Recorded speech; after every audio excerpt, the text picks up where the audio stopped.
कुंडलिनी आंतरिक शक्तियों का जागरण। कुंडली जागरण एक गहन यात्रा है।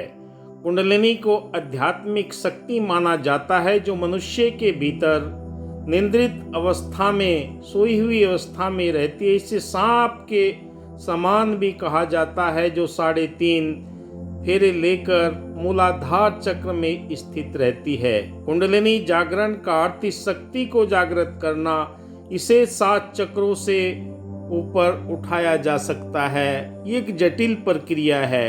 कुंडलिनी योग मूल रूप से जोखिम भरा योग है। सबसे निरंतर मार्गदर्शन की देख रेख में इस योग को करना बहुत जरूरी है। सामाजिक परिस्थितियों में रहकर हम इस कार्य को अगर करना चाहें, जैसे फूल खिलता है वो भी एक योग है, कुत्ता भौंकता है, शरीर के अंदर कई तरह के परिवर्तन आना शुरू हो जाते हैं। आध्यात्मिक विकास गहन शांति, ज्ञान और आनंद का अनुभव है। शारीरिक स्वास्थ्य, रोग प्रतिरोधक क्षमता बढ़ती है, तनाव कम होता है। मानसिक स्वास्थ्य, भावनात्मक संतुलन, सकारात्मक दृष्टिकोण, अंतर ज्ञान, बढ़ी हुई अंतर्दृष्टि में स्पष्टता आती है। जो जो ये ऊर्जा हमारे जीवन के अंदर क्रियाशील रहती है। सोई हुई ऊर्जा को जागृत करना है ध्यान के द्वारा, मेडिटेशन के द्वारा, सत्संग के द्वारा, योग के द्वारा। कई प्रक्रिया होती है इसे जगाने के लिए। अगर ये शक्ति जागती है तो हमारे शरीर के अंदर 114 चक्र होते हैं, उनमें 21 के साथ में बैलेंस करके 7 चक्रों को सही रूप से जागृत किया जाता है।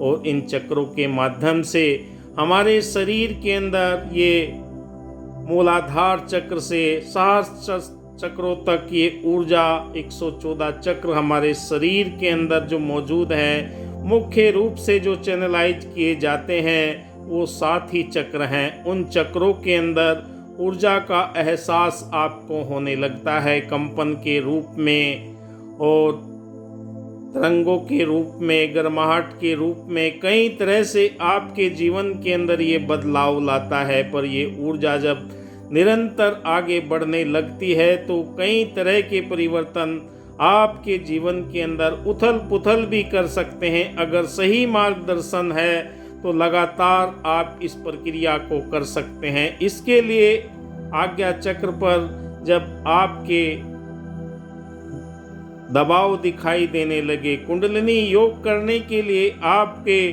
जीवन के अंदर कई तरह के परिवर्तन आएंगे। ये ऊर्जा बहुत तीव्र गति से अगर शरीर के अंदर चलती है तो परेशानियां पैदा कर देती है। अगर धीरे धीरे इस प्रक्रिया को किया जाता है, जैसे बड़े बड़े बांधों से बिजली बनाई जाती है, परमाणु रिएक्टरों में बिजली बनाई जाती है, अगर वो बिगड़ जाती है तो विध्वंस कार्य करना प्रारंभ कर देती है। ऐसे ही ये ऊर्जा जब शरीर के अंदर सही रूप से कार्य करती है तो आपके जीवन को संवार देती है। अगर ये रिएक्टर फट जाते हैं परमाणु के तो न जाने कितने विध्वंस कार्य करती है। ऐसी ये ऊर्जा हमारे शरीर के अंदर सही रूप से अगर कार्य करती है। कुंडलिनी जागरण के तरीके योग, विभिन्न आसन, प्राणायाम, ध्यान अभ्यास, ध्यान नियमित ध्यान चित्त को एकाग्र करता है, जिससे आपके जीवन के अंदर मंत्र जाप, विशिष्ट मंत्रों के जाप से कुंडलिनी को उत्तेजित करता है। गुरु मार्गदर्शन, एक अनुभवी गुरु मार्गदर्शन होना बहुत जरूरी है, क्योंकि जब ये ऊर्जा शरीर के अंदर ऊपर की तरफ बढ़ती है तो कई तरह के जो परिवर्तन आते हैं तो साधक डरने लगता है। ये ऊर्जा बहुत तीव्र गति से शरीर के अंदर जब प्रवाहित होती है तो उन सब चीज़ों से बचने के लिए एक योग्य मार्गदर्शन अगर आपके पास में होगा तो आप इस ऊर्जा को सही ढंग से महसूस कर सकते हैं, अपने जीवन में इसका एहसास कर सकते हैं। कुंडलिनी जागरण के दौरान आपको कई सावधानियां करनी पड़ेगी। अनियंत्रित जागरण यह है कि हानिकारक भी हो सकता है। इसे धैर्य और अनुशासन जरूरी है। गुरु का मार्गदर्शन, बिना गुरु के मार्गदर्शन के कुंडली जागरण का प्रयास न करें। कुछ महत्वपूर्ण बातें आपके जीवन के अंदर जो परिवर्तन करती है कुंडलिनी जागरण एक गहन आध्यात्मिक यात्रा है, लंबी प्रक्रिया है और इसे धैर्य की आवश्यकता होती है। व्यक्तिगत अनुभव और हर व्यक्ति के लिए अलग अलग हो सकते हैं और निरंतर आप किसी योग्य गुरु के साथ में, आध्यात्मिक गुरु के साथ में अगर आपका संपर्क है, अगर आप वीडियो देखकर या किताबें पढ़कर, लेख पढ़कर कुंडलिनी को जागरण करना चाहते हैं, तो जो आपके जीवन में बाधाएं आएंगी, उन बाधाओं को दूर करने के लिए आपके पास में अगर जानकार नहीं है तो आपके शरीर में परेशानी पैदा कर सकती है, क्योंकि आंतरिक ऊर्जा आपके जीवन के अंदर आपके हर कार्य को सही ढंग से संवारने के लिए इस्तेमाल की जा सकती है। अगर धीरे धीरे इस ऊर्जा को, क्योंकि अगर एक बार आप ध्यान करते हैं, मेडिटेशन करते हैं, बाल के बराबर ये ऊर्जा ऊपर की ओर उठती है। कई रेकी ग्रैंड मास्टर दीक्षा के दौरान कई चक्रों को जागृत कर देते हैं, फिर उन्हें ऊर्जा को निरंतर करने के लिए निरंतर ध्यान की ज़रूरत पड़ती है। अगर ध्यान आप करते हैं, मेडिटेशन करते हैं, सुमरन करते हैं, तो ये ऊर्जा आपके जीवन के अंदर नए बदलाव लेकर आती है। कुंडलिनी को ऊपर उठाना हाँ हम कर सकते हैं और ये होती भी है।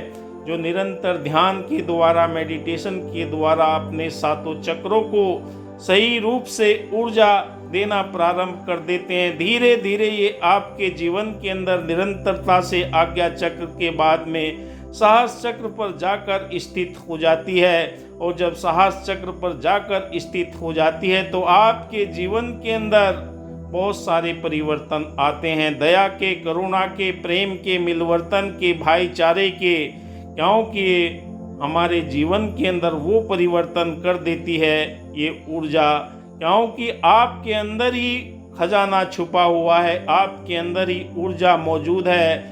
सही तरीके से उसका मार्गदर्शन, सही तरीके से अगर आप ध्यान करते हैं, सही तरीके से अगर आप आज्ञा चक्र तक इस ऊर्जा को लेकर जाते हैं, तो आपके जीवन के अंदर बहुत सारे परिवर्तन होंगे। उन परिवर्तनों को देखकर आपने डरना नहीं है। इसीलिए योग्य मार्गदर्शक होना बहुत ज़रूरी है, क्योंकि ऊर्जा को संभालने के लिए नित्य नए आपको कार्य करने पड़ते हैं। और ये ऊर्जा जब ऊपर की ओर बढ़ने लगती है तो आपके जीवन के अंदर वो बदलाव आते हैं, सारी कायनात के लिए, सारी मानवता के लिए, क्योंकि ब्रह्मांड की अलौकिक शक्ति के साथ में आपका नाता जुड़ जाता है। शुक्राना किया जाता है, प्रभु तेरा लाख लाख शुक्र है, तूने मुझे इस काम के लिए चुना है, मैं मानवता के कल्याण के लिए इस ऊर्जा का सही इस्तेमाल कर सकूं, सभी के जीवन के अंदर खुशी दे सकूं, अगर हो सके किसी के